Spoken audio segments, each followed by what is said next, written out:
Hello, I'm George Cairns, and I'll be guiding you through Teach Yourself Photoshop, a complete course to help you master the art of image editing. And in part 7 of your course, we're going to cover various ways to solve common problems like enhancing flat color, boosting midtone contrast, and removing dust and sensor spots, for example. But we'll kick off by opening this shot here. It's called Part 01 Before, and if you open that up in Photoshop, it will automatically open in the Camera Raw editor because it's a digital negative file, it's a raw file, so it's going to open up as a raw image, which means there's much more color and tone information for us to play with. Now, at first glance, this shot looks okay, but it does need a bit of processing in the Camera Raw editor just to bring out some of the details that are missing due to a slight underexposure.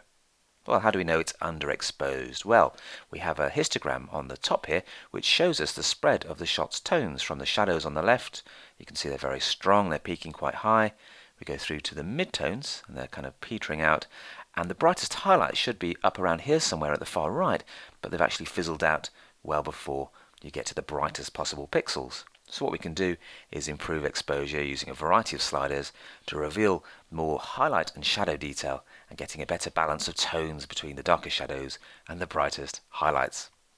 Now, as well as being slightly underexposed, the shot is very orange looking too, and that's because the white balance isn't quite as good as it could be.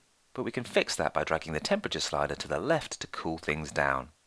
Now, as I do this, watch what the exposure up here in the histogram does. As I drag to the left, it cools things down, but it's also boosting the strength of the highlights and the midtones. So something like 2500 should do the trick. And it's always worth tweaking temperature if you have to before you start adjusting the other exposure sliders, because temperature does change exposure as well. So let's brighten things up using the exposure slider. And before I do that, I'm going to click here to turn on the highlight clipping warning, and then if we go to file with our adjustments, you'll see some red patches appear. These are the highlight clipping warning patches. That shows you the areas that are going to print out with no detail at all. So there's a little bit in the dog's eyes and on the sofa here. So we can see with the naked eye it's really overexposed. We can see with the histogram we've got a highlight peaking all the way up to the top, and the red patches are also warning us that we're losing highlight detail. So that's an extreme adjustment. Let's take that down until the clipping warning disappears. But we've got a healthier spread now from the shadows on the left to the highlights on the right.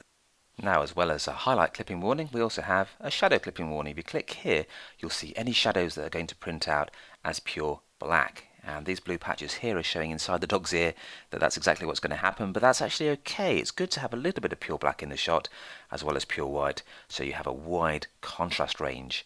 So we could try and fill those in by dragging the fill slider to the right, but that's also filling in other midtones and shadows and creating a rather flat contrast. So take fill light back down to the left and allow yourself a little bit of clipping in the shadows. So we can see by clicking on preview, there's the before, very underexposed, slightly orange. There's the after, a healthier range of shadows, midtones and highlights. But we can actually create a more midtone contrast and bring out the shapes of the dog's head by actually darkening the shadows here a little bit. And we can do that by taking contrast and sliding it to the right. And that just spreads out the midtones a little bit and gives us a little bit of a darker detail here, and that helps us to model the dog's face by having a nice contrast between the brighter parts here and the darker midtones here. Again, there's the before, there's the after, and we now have a shot with a healthier range of tones and a healthier color as well. And that is a great way to fix exposure problems in the raw editor. And if you find the clipping warning a bit distracting, you can press U for underexposed, that turns it off.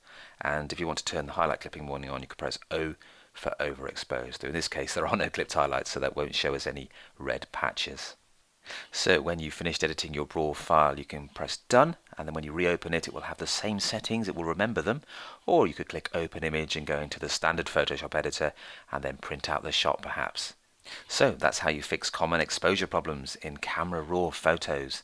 And in part 2 we're going to have a look at another common problem, flat color. And we're going to show you how to enhance drab and dreary colors in the standard Photoshop editor. So see you in part 2.